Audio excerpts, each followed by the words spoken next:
আমরা নির্বাচনের পথে হাঁটছি, নির্বাচনের ট্রেন উঠে গেছে, কেবল মঞ্জিলে মকসুদে পৌঁছে দেওয়া দরকার। তাড়াহুড়া করে নির্বাচন দিলে সংঘাত, সহিংসতা বৃদ্ধি পাওয়ার আশঙ্কা আছে। আমরা ক্ষমতায় স্থায়ীভাবে থাকতে আসি নাই, আগামী দিনে যারা আসবেন তাদের জন্য পথ সুগম করতে এসেছি। এটা আমাদের মেসেজ একেবারে পরিষ্কার।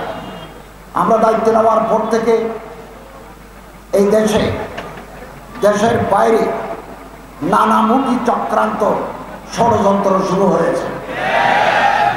একে বা দিগর, একের পর এক চ্যালেঞ্জ আসতেছে আমাদের। রাত দিন আমরা পরিশ্রম করছি, একের পর এক চ্যালেঞ্জ আসতেছে। কখনো সেই, এবং কখনো মন্দিরে হামলা হয়েছে বলে প্রচারণা চালায়, কখনো আবার মাজারে হামলা, কখনো গার্মেন্টস, কখনো আনসার, একটার পর একটা। আলহামদুলিল্লাহ, আল্লাহ তাআলার রহমতের ভিত্তিতে আমরা সমস্ত চ্যালেঞ্জ মোকাবেলা করতে সক্ষম হয়েছি। সঠিক প্যাড আর সঠিক তথ্য দিয়ে এসব সামলে নিব এক হয়ে। Monalisa sanitary napkin. আমরা যদি ঐক্যবদ্ধ থাকি, আমরা যদি একে অপরের হাত ধরি, ওয়াতাসিমু বিহাবলিল্লাহ জামিয়া, এটা মানি চলি, কোন চক্রান্ত ষড়যন্ত্র বাংলার জমিনে সফল হবে না। কেবল আমাদের ঐক্যবদ্ধ শক্তি দরকার। এবং দেশের ভিতরে, দেশের বাইরে, আমাদের দেশে নানা ধর্মের লোক আছেন। হিন্দু আছে, বৌদ্ধ আছে, খ্রিস্টান আছে, নৃতাত্ত্বিক জনগোষ্ঠী আছে, বহু জাতি বাস করে এখানে। তাদের প্রত্যেকের সংবিধান মতে প্রত্যেকের অধিকার আছে, রাইটস আছে। তারা ব্যবসা করতে পারবেন আমাদের মতো, বাণিজ্য করতে পারবেন, চাকরি করতে পারবেন, কৃষি খামার করতে পারবেন, ধর্ম পালন করতে পারবেন, ধর্ম চর্চা করতে পারবেন। সংবিধান মতো কোনো বাধা নাই, ইকুয়াল রাইটস, সমান অধিকার আছে। এবং এই দেশে আবহমান কাল ধরে বিভিন্ন জাতিগোষ্ঠীর মানুষ শান্তিতে বসবাস করে আসছে। সারা দুনিয়াতে সংখ্যালঘু আছে, মেজরিটি মাইনরিটি, আকলিয়ত আকসারিয়ত। মিয়ানমারে আছে, রোহিঙ্গাদের কি দশা হয়েছে। ভারতে সংখ্যালঘু আছে, কি দশা হয়েছে, কি মর্মান্তিক দশা হয়েছে ভারতের মুসলমানের।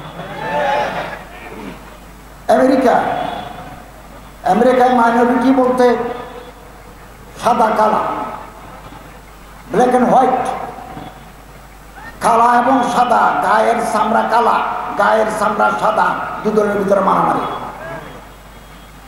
একেবারে মার্কেটের পর মার্কেট চালাই দিয়েছে লস অ্যাঞ্জেলেস নামক এলাকায়।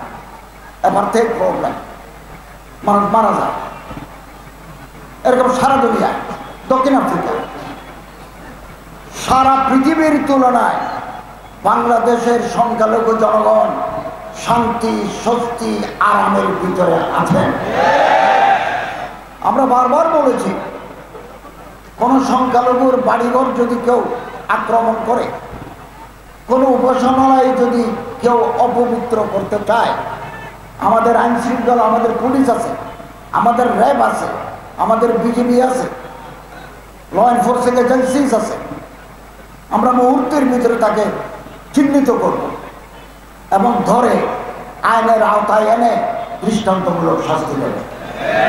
এটা আমাদের কমিটমেন্ট। আমরা দায়িত্ব নেওয়ার পরে খেয়ে বা কারা আধারের ভিতরে ডিম মারি দিলে ধর্ম কি করি?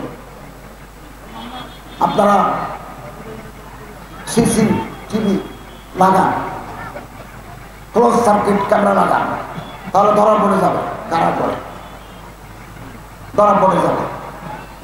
এবং আমরা ধরছি, আইনের আওতায় আমরা আনছি, তাদের আইনের ভিতরে আমরা আনছি, বিচার করার চেষ্টা করছি। অতএব দেশের বাইরে ভয়েস অফ আমেরিকা একটা জরিপ চালিয়েছে বাংলাদেশে, আগের তুলনায় সংখ্যালঘু জনগণ কেমন আছে। এদেশের 64% মানুষ বলেছে আগের তুলনায় এদেশের হিন্দু, বৌদ্ধ, খ্রিস্টান, পাহাড়ি গোষ্ঠী আরামে এবং শান্তি স্বস্তিতে আছে। তারপরেও বাইরে নানা মিথ্যা প্রচারণা চালায়। আমরা যদি ঐক্যবদ্ধ থাকি ইনশাআল্লাহ আজিজ এই অসত্য প্রচারণা আমরা ব্যর্থ করে দিতে বাধ্য হব। আমরা পারবো ইনশাআল্লাহ একমাত্র একাত্মতা শক্তির মাধ্যমে।